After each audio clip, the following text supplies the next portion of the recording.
Hi and welcome. You're listening to the X22 Report. My name is Dave and this is episode 1322A and today's date is July 3rd, 2017 and the title of the episode is All the Economic Collapse Pieces Are Falling into Place. Let's get into the economic collapse financial news. Now, as we are moving further and further into this year, we can see that there are many aspects of the economy that are really not doing well. And I'm going to say this once again, I've said it since I started. You need to get prepared for what is coming, because what we're seeing right now is a complete breakdown of the system. I mean, think about it. Just a year ago or 2 years ago, they were out there telling us how great the recovery was going. Auto manufacturing was telling us how great car sales were, how great housing was, how fantastic retail was doing, online sales is incredible. And fast forward to today, everything is just completely breaking down. Now, everything that I just said, that was being reported on the corporate media. That was being reported by the Fed, by the government at the time. And we were looking at it saying, well, no, it looks kind of like the opposite of what they're saying. It doesn't look like things are doing well. It doesn't look like the auto manufacturers are actually doing well. And when we looked into the numbers and looked at what they were doing, we saw that they were channel stuffing. And then we realized what they're doing is they're producing a lot of cars, which makes manufacturing look a lot better. And every time they delivered a car to a dealership lot, they counted that as a sale. And they continually did this to make us believe that car sales were doing fantastic. And then they also added incentives. They allowed subprime people to come in to move those cars later on. Could they move all of the cars? No. The lots stayed full. And what we're seeing right now is that GM is reporting its June results, which again are disappointing. They're down 4.7%, more than the expected 3.4% decline. Now, what we're seeing here is that Chevy, GMC, Buick, Cadillac, we're looking at sales that are down by negative 6.4%, negative 3.6%, negative 11.8%, and the situation is not getting any better. If we look at the channel stuffing, we see GM's channel stuffing just hit a new all-time high. And what does this mean? Well, the number of cars that are on the lot right now are the highest since the summer before the recession officially began in 2008. Now, GM, Ford, Chrysler, they posted year-on-year sales decline of about 6% on average.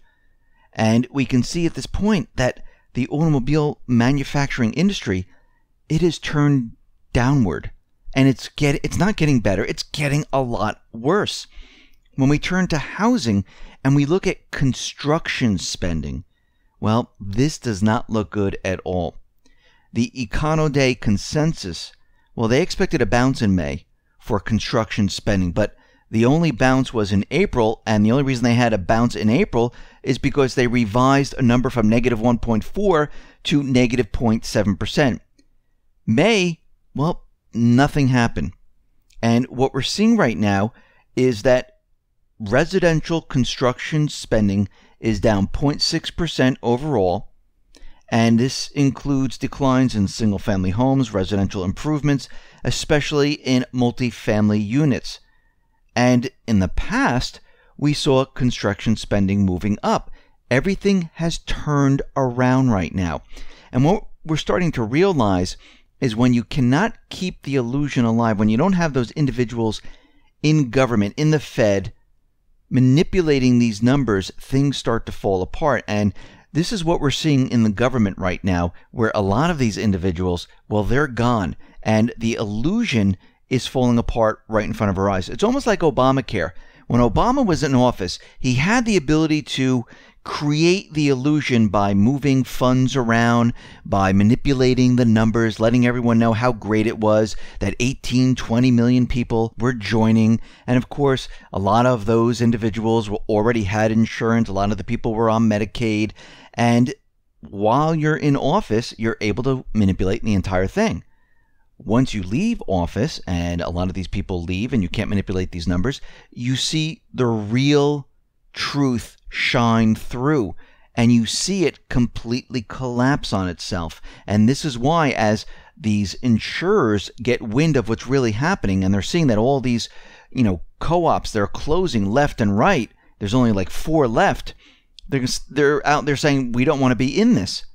Now, what's very interesting is that manufacturing really has gone nowhere. We haven't brought back manufacturing as of yet. Yes, Trump is planning on doing this because he needs to do this for the reset of the country. We need manufacturing in this country. We cannot survive on a service industry. And what's very interesting about this is the corporate media, well, they're all over the place. Now, we have 2 stories coming out about manufacturing today. And one is from Market. And they're saying that the June report on U.S. manufacturing said that manufacturing growth weakens again in June. Now, this is coming from Chief Economist Chris Williamson, saying that manufacturers reported a disappointing end to the second quarter, with few signs of growth picking up anytime soon. Usually, Market is pretty darn close to what is really happening in the economy. Then we have Bloomberg, and of course, they come out with this article, and other corporate media's outlets, they pick up on this article. Now, Bloomberg came out, and their article reads, "Manufacturing pickup in U.S. signals boost to economic growth." Now, we have 2 opposite things that are out there today. And they're saying that American factories powered up in June at the fastest pace in nearly 3 years. Production, orders, employment, all thriving. Really? How possibly can this be happening? The automobile industry, which is a lot of the manufacturing in this country, is channel stuffing the dealership lots. Now, the dealership lots, they're at their peak. Automobile manufacturers, they're not producing as much as they were before. Actually, that is declining right now. So one of these stories is completely fake, and we kind of know which one it is. But what this shows us is that they're all over the place. And we can see that they can't make heads or tails of what's really going on anymore, because remember, a lot of their stories, they don't come from investigating anything. A lot of their information comes from the intelligence community. It comes from the deep state. They tell them what to put out there. They tell them to spin the headlines. And things are basically breaking down right now. We see out in Silicon Valley, while things are beginning to crack out there. And Wolf Richter, he is reporting that the Silicon Valley commercial real estate, well, it's barely hanging on. And there are parts where it has let go already. And he's saying on the Great American Parkway, there are so many offices that are for lease right now. It's absolutely ridiculous. And from a year ago, it is up 19%. And there are just so many empty buildings. And he shows all these different pictures of these buildings just standing there completely empty, saying, yes, we're ready to lease. And it looks like the shrubs around it are overgrown. They can't move them. And this is just the beginning, because what we're seeing is a complete breakdown of everything. And just yesterday, we reported on how New Jersey, Connecticut, Maine, Illinois, and many other states, they're all having problems. And it's just getting worse and worse as time goes on. When we look at Illinois, we can see they're trying to raise the tax rate. They're trying to raise the corporate income tax rate. And this is just going to force a lot of people out of the state. It's going to force a lot of companies out of the state. We already see it in Connecticut. And this is not going to help the situation. And I know the governor is out there saying, listen, I'll pass this, but it has to be a temporary tax hike, because he doesn't want to put the burden on the Illinois people. You know what happens when they pass these things. It is never temporary. Yes, they say that in the beginning, but what happens, it becomes permanent, because once they start taking those funds, they don't want to give it up. So what we're seeing right now is the beginning of the end. We're seeing things break down state by state. Pensions are in trouble. The automobile manufacturers are in trouble. Retail is in trouble. And you have to remember, this entire country, the recovery that we've been talking about, they based all these jobs on these part-time retail food industry jobs that were created during this entire period. Now we see this retail food industry area, it is completely breaking down, and people are losing hundreds of thousands of jobs. The whole thing is completely falling apart. All the pieces to this economic collapse puzzle, they're all coming together.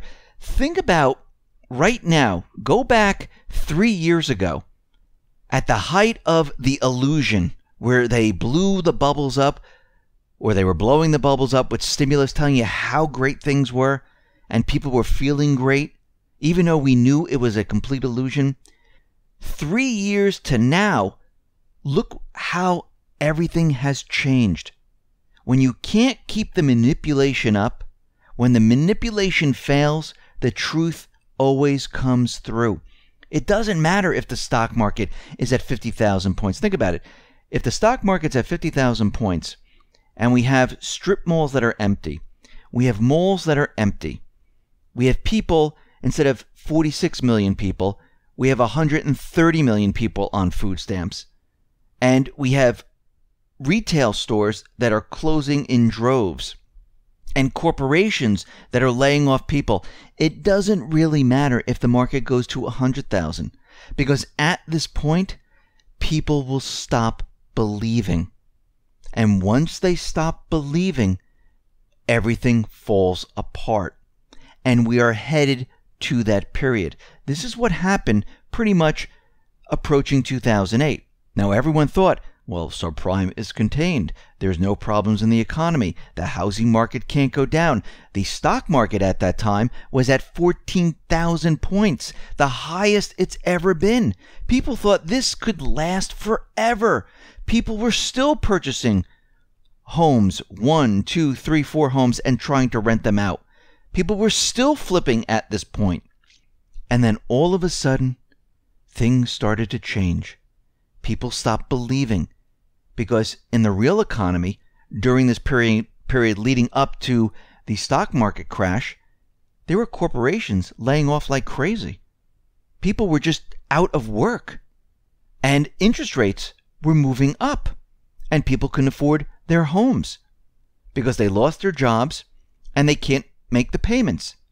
They couldn't rent out the houses anymore that they purchased because people didn't have that type of funds anymore.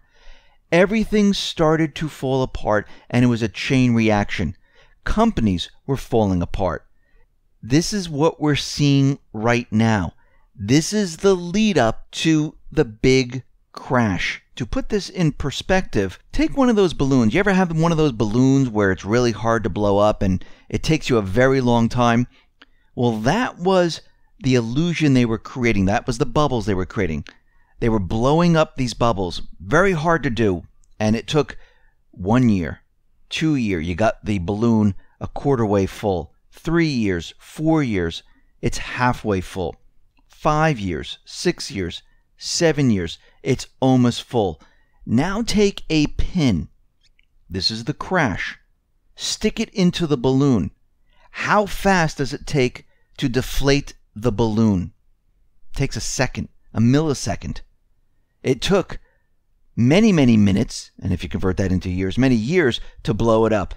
It only takes one needle, one black swan, the people not believing anymore, to bring the whole thing down. That's where we're at right now. And the whole entire system is going to come crashing down. And there's nothing we can do. You can't stop it.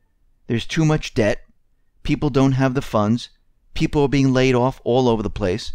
There are more and more malls that are becoming empty. Strip malls that are becoming empty. Commercial real estate, where there's a lot of leases out there. A lot of people at the height of the bubble right now are trying to sell their homes, and they're scratching their head saying, why is it taking so long? I don't understand this. Those individuals that are getting laid off from work are saying, how come I can't find that job? Something doesn't make sense. Those people that just got these new jobs are wondering why they were just laid off. The whole thing is starting to fall apart. The whole thing is coming down. This is why you need to get prepared. This is why you need to get ready, because we're going to be going through this period of time where it's not going to be pleasant. And you need to have food, you need to have water, you need to have supplies to get by, to get through this reset.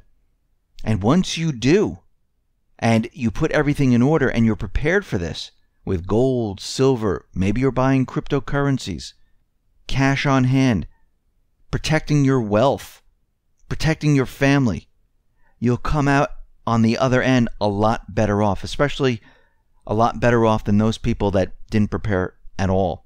I mean, think about it. Go back to the 30s.